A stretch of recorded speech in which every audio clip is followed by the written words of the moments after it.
Nous sommes de retour avec Mme Marie-Pierre Aubuchon, qui est encore mairesse de l'Île-du-Pas, de l'administration de l'Île-du-Pas, jusqu'au 6 novembre. Il y a des élections le 7, disons que tu es encore en poste pour prendre des jusqu'à la sermentation du prochain. Ouais. Puis normalement, il faut que ça se fasse dans le mois qui suit, au plus vite. Puis deuxièmement, s'il y aurait une inondation, une tornade, c'est toi qui serais en poste encore pour gérer tous les événements qui pourraient arriver qu'on ne sait pas là, dans les prochains jours. Marie-Pierre, comme on a dit tantôt, tu acceptes que je t'appelle Marie-Pierre. Là, on a fait un peu le tour, on pourrait dire, de l'appareil municipal et tout ça. Maintenant, on va parler de Marie-Pierre qui arrive, comme tantôt tu me disais, ta première réunion. Quand tu étais élue, tu as fait toute ta petite liste de qu'est-ce que tu voudrais. Donc, on va parler un petit peu de tes réalisations, de qu'est-ce que tu voyais pour la végétation de l'Île-du-Pas. Je dis l'Île-du-Pas, mais ça devrait être la végétation de l'Île-du-Pas. C'était quoi ta vision? C'était quoi tes choses que tu voulais implanter? Puis, on pourrait dire de quoi tu es contente en termes de réalisation. Qu'est-ce que tu dis, parce qu'après 4 ans, qu'est-ce que tu dis? Bon, dans ma liste, dans ma to-do list, check. C'est quoi que tu penses que tu laisses comme municipalité? Oui, bien merci pour la question. En fait, à cet effet, j'ai eu la chance d'envoyer un communiqué qui était assez exhaustif. C'est vrai qu'il y avait encore plein de choses à rajouter, mais assez en longueur finalement pour résumer quand même là, les réalisations et aussi mes observations de ce qui reste encore à faire. Ben, je peux en fait en faire le résumé finalement aussi pour les spectateurs à la télévision. C'est certain que pour moi, c'est important de mentionner que c'était pas mes réalisations que moi je voulais absolument amener. Hein. J'ai mentionné tantôt que en arrivant, je pense que c'était un point fort aussi en connaissant pas l'appareil municipal, en connaissant pas non plus le milieu. Je crois sincèrement que à la rencontre des citoyens, j'ai pu recueillir les désirs du milieu, les visions du milieu, les valeurs du milieu pour être finalement un agent qui les rassemble et qui a organisé pour pouvoir le déployer. Fait que, en premier lieu, je ne crois pas que c'est tant mes idées, je pense que c'est plus les idées des citoyens, puis que j'ai eu la chance d'être le porteur de tout ça. Donc, tu peux dire que ça a évolué.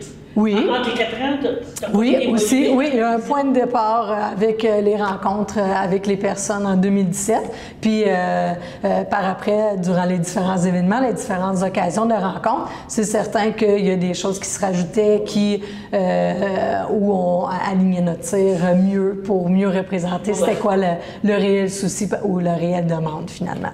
Fait que je vais y aller quand même par généralité, là, sans le souci du détail de chaque chose. Non, exactement.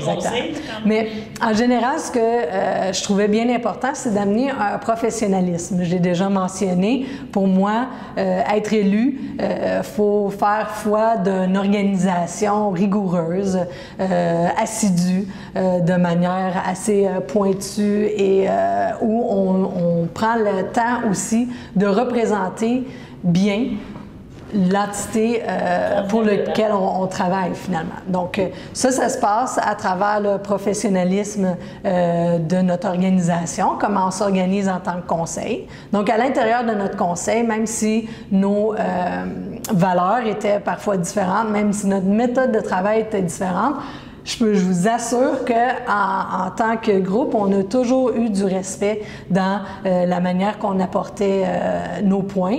Puis, on a toujours cherché le consensus aussi. C'est arrivé très rarement où il a fallu trancher puis dire regarde, là, ça fait, on tranche et c'est tout. On arrivait toujours à écouter chacun pour arriver à une discussion, faire le tour de la question, puis que tout le monde soit confortable avec la décision. Donc ça, c'est majoritairement, ça s'est passé comme ça. Il y a d'autres aspects, par exemple, qui auraient été importants à mon sens de débattre, mais que finalement, on n'a peut-être pas débattu, puisque justement la majorité trouvait que c'était pas important. Donc, il y a un certain entreprise aussi, à un moment donné.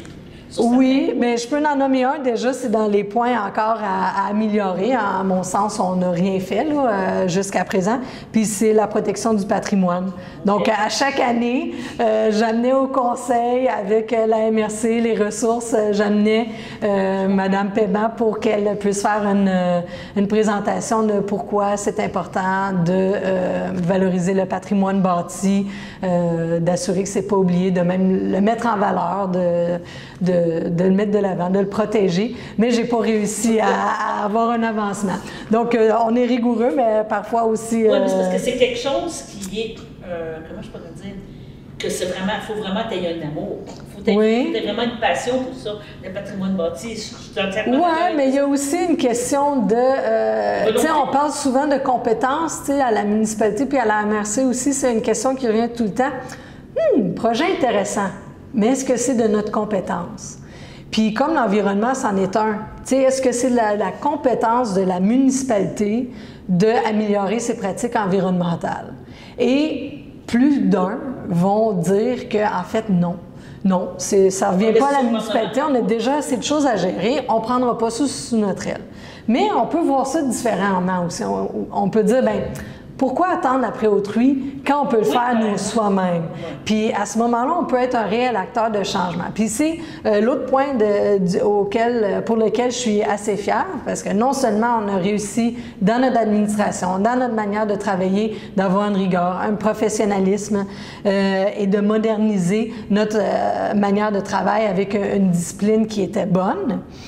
On a aussi réussi à impliquer les gens du milieu pour se joindre à nous, pour pouvoir en faire plus. On a mentionné tantôt que parfois les fonds ne suffisent pas pour embaucher des ressources supplémentaires. Il faut penser à comment on peut pallier à ça à ce moment-là. Puis nous, on a eu la chance d'avoir la mobilisation d'une dizaine de bénévoles pour mener différents projets. Un dans le comité de l'environnement et l'autre dans le comité de développement communautaire, ce qui nous a donné des outils pour pouvoir porter des projets plus loin. Fait que ça, j'en suis très fière. Je suis très fière de cette organisation-là, d'impliquer les citoyens. Je pense que ça fait une belle proximité, puis une décentralisation du pouvoir aussi, si on peut nommer ça comme ça, une démocratie plus participative jusqu'à un certain niveau.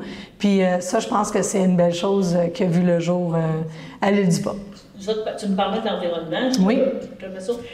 C'est sûr qu'il y a eu la décision de faire du compostage au lieu de faire de la récupération des fameux bacs bruns. Mais je vais t'amener une question de réponse, on va en parler. C'est une municipalité qui est quand même agricole. D'accord avec moi? C'est quoi? On peut-tu dire quoi? 30 40 de ta municipalité? C'est des zones agricoles ou c'est des agriculteurs? Oui, ça dépend si on regarde la superficie ou le nombre de personnes œuvrant, mais une grande importance pour l'agriculture. C'est ça. Ouais. L'agriculture, en partant, c'est des gens qui sont concernés par l'environnement parce que c'est leur source de revenus. Vous êtes d'accord avec moi qu'il y a sûrement des sujets qui devaient plus être porteurs, justement, au niveau de l'environnement. Quand on parle des bacs de compostage, normalement, c'est peut-être moi qui vois mal, là, mais quelqu'un qui a un grand jardin, qui a quelque chose... Bien, j'ai beaucoup de choses à dire là-dessus. En fait, si on regarde le compostage dans l'ensemble de la MRC, puisque, en fait, si on parle de compétences, la MRC a la compétence sur l'environnement, les matières résiduelles. Ouais. Donc, la vision de la MRC qui est portée ici, c'est d'instaurer une pratique de compostage qui va au-delà de ce qui est demandé par le ministère pour pouvoir revaloriser la matière dans notre localité, au lieu que ça soit seulement dans les centres d'enfouissement ou de compostage, qu'on puisse le réintroduire ici. Et une idée, c'est de créer éventuellement, à long terme, une alliance avec les agriculteurs pour que le compostage puisse servir à nos agriculteurs ici pour amener une valeur à leur terre. Fait que, je ne sais pas si ça répond en partie. Dans le sens que vous avez été les seuls, si je me trompe, à dire on ne fait pas des bacs bruns, on fait du compostage. C'était vraiment une initiative.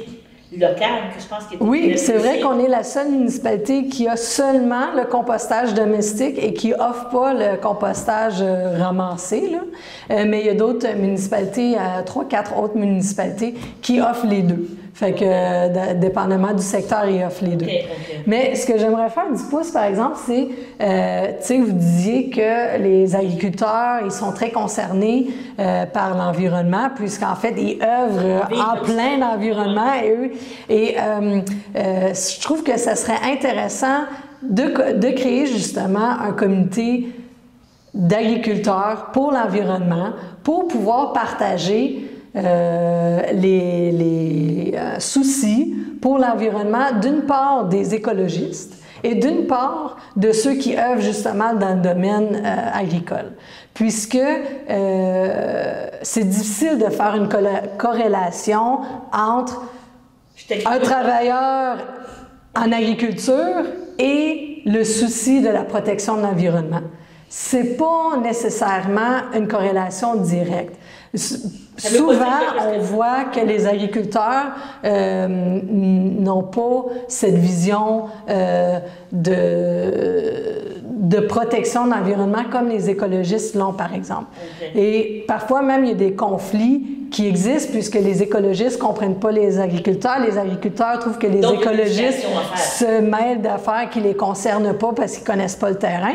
Fait que je pense qu'à travers le Québec, pas seulement dans notre région, puis c'est inévitable que ces rencontres-là vont se faire. Ils se font déjà. Et bien, ça serait bien de le voir dans notre région bientôt. Tu m'as parlé d'environnement, oui. Puis on a parlé d'éducation. C'était ça, de vie communautaire, oui. Oui. Je pense qu'elle n'est pas un projet fort, mais un projet qui a été reconnu, je pense même, au niveau provincial, au niveau, je ne dirais pas jusqu'à national, mais quand même très important. Qui a une portée. Une très grosse portée. Oui.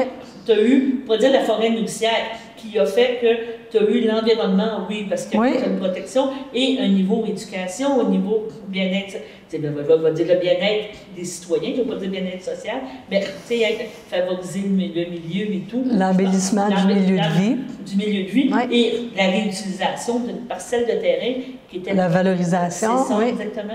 Je pense que c'est un super projet, je pense que ça va être ton héritage, on devrait nommer le parc Marie-Pierre Aubuchon. Ah, ben je pense pas par contre, mais merci. On pourrait nommer ça, ou Amélie Drainville, mais ça on en parlera tantôt. Oui, bien en fait, merci de reconnaître ce projet-là comme un projet là, qui fait rayonner la région. Je pense que ça fait rayonner la visitation de l'île du Pas, mais ça fait rayonner, je pense, les îles au complet, puisqu'on a accès à un milieu humide, un milieu très riche, un peu comme la Serbie finalement. Je pense que ça s'insère dans l'archipel du lac Saint-Pierre, ça vient complémenter finalement. Et en fait, c'est vraiment important pour moi de nommer que ce projet-là a vraiment vu le jour grâce à l'implication citoyenne. Puisque ce projet-là, quand on l'a apporté au tout début là, à la table du conseil, il y avait des réticences, puisque, vous savez, hein, c'est un budget de 50 000 au total qui est alloué pour ça, même si la partie financière qui est donnée par la municipalité ne représente que 1 000 $. Pour certains conseillers autour de la table, on trouvait qu'un projet de 50 000 c'était trop grand pour nous. Puis, à travers l'implication des bénévoles, on a pu démontrer qu'en fait, non, ce n'est pas des projets trop grands pour nous. On est capable de porter ces projets-là si on sait comment travailler ensemble, si on est en position de partage, en position d'écoute, en position du travail ensemble, de donner la chance, de rigueur aussi, je reviens avec ça. Et je pense que c'est la démonstration parfaite de dire, regarde, il y a tellement qu'on peut faire au niveau local par des gestes comme ça, par des idées qui deviennent des projets sur papier puis qui après voient le jour en vrai de manière concrète. Et c'est tellement rassembleur, c'est tellement valorisant. Je pense que c'est un projet porteur de plein de belles convictions et de valeurs que ça va continuer à être porteur d'espoir comme ça, de possibilités. Avez-vous un livre de visiteurs, des gens, des commentaires? Ça serait intéressant. On n'est pas, tu sais, la COVID, là, on l'a mentionné tantôt hors scène que ça a été contraignant, mais c'est certain que quand on va repartir là, les activités de manière rigoureuse. Il y aura un registre officiel qui sera tenu pour pouvoir retracer les gens, pour les inviter de nouveau, puis aussi de faire une démonstration de la portée du projet. On sait déjà qu'il y a des gens de la Valtrie qui viennent, des gens de Montréal. Qui viennent s'inspirer. Oui, exactement, qui viennent visiter, qui viennent pique-niquer, qui laissent des commentaires sur le Facebook, qui nous laissent des commentaires en personne. Donc, c'est vraiment le fun. Ouais. Est-ce que tu peux dire que c'est ta plus belle réalisation de ton 4 ans? Ou tu as d'autres choses que tu vois, que tu veux nommer, que tu veux dire? Oui, bien en fait, je pense que c'est un témoignage d'une des plus belles réalisations et c'est d'avoir fait de l'île du Port un endroit rassembleur, où les gens ont envie de vivre, ont envie de s'impliquer, ont une bonne attitude, ont un respect dans le déploiement de projets. Puis je pense que c'est ça dans l'éthique de travail, même au niveau de l'appareil municipal. Fait que je pense que ça fait témoin de ça. Il y a aussi le marché fermier, on n'en a pas parlé. Oui. Ça aussi, la COVID a brimé, mais on était sur une belle lancée. On l'a relancé cet automne, là, au mois de septembre. Encore, c'est quelque chose auquel on croit réellement, puisqu'on met de l'avant les savoir-faire du territoire, on met de l'avant les produits qui sont d'ici. On donne la chance aux gens de s'exprimer dans qui ils sont et de le partager avec des passants de près et de loin. C'est ça. Ouais. Je vais poser la question qui tue. Tu nous fais part de belles réalisations, oui. Tout est beau et tout. Oui. Pourquoi tu lâches? Oui. C'est la question, oui. Toute la question qu'on se pose, je ne sais pas, oui. on va dire la question. Oui. J'avais l'impression que du jour au lendemain, c'était comme une lettre dans la poste, tu dis envoie, je suis partie, puis on embarque un autre 4 ans, puis l'envoie et go. Puis je pense que tu avais quand même un appui, là, je pense que tu avais quand même, c'était quand même arrivé, puis de dire... Oui, bien, en fait, pour tout dire, la réflexion a commencé déjà il y a 1 an. C'est peut-être pour me dire le 4 ans. Oui, non, quand même. On va se donner une chance. Oui, mais déjà il y a 1 an, tu sais, moi, j'aime beaucoup réfléchir à des sujets fondamentaux, tu sais. Puis un des sujets fondamentaux pour moi, puis je l'ai nommé dans ma dernière séance publique, c'est l'accès au poste de mairesse, l'accès au poste d'élu et la reconnaissance qu'on donne à ces postes-là. Compte tenu que la reconnaissance financière chez nous et dans beaucoup de petites municipalités, par souci d'économie financière, bien, on économise sur l'accessibilité à ces postes-là pour des gens qui pourraient avoir la compétence de bien remplir ces rôles-là. Et c'est quelque chose avec lequel j'ai lutté pendant un moment. Pendant les 2 premières années, ma rémunération était environ de 7 000 $, quand je donnais, en fait, 40 heures semaine au moins, puisque l'appareil municipal n'était pas fonctionnel de manière rigoureuse, professionnelle, avec les représentations dignes d'une municipalité. Et j'ai donné beaucoup de temps. Puis j'ai lutté avec le conseil pour avoir cette reconnaissance-là, de dire, est-ce que c'est possible d'avoir une rémunération plus élevée? Après avoir fait la démonstration de mes implications, toutes mes représentations, la nécessité d'être sur le terrain, le travail qu'il y avait à faire, le conseil a finalement dit qu'il y avait une partie que c'est bien parce que c'est nécessaire, mais il y a une partie aussi que je prenais que c'était bien parce que je voulais. C'est pas nécessaire d'aller au sommet de réconciliation à Montréal et à Québec avec les peuples autochtones. Quelque chose qui était complètement inusité, c'était une primeur, c'est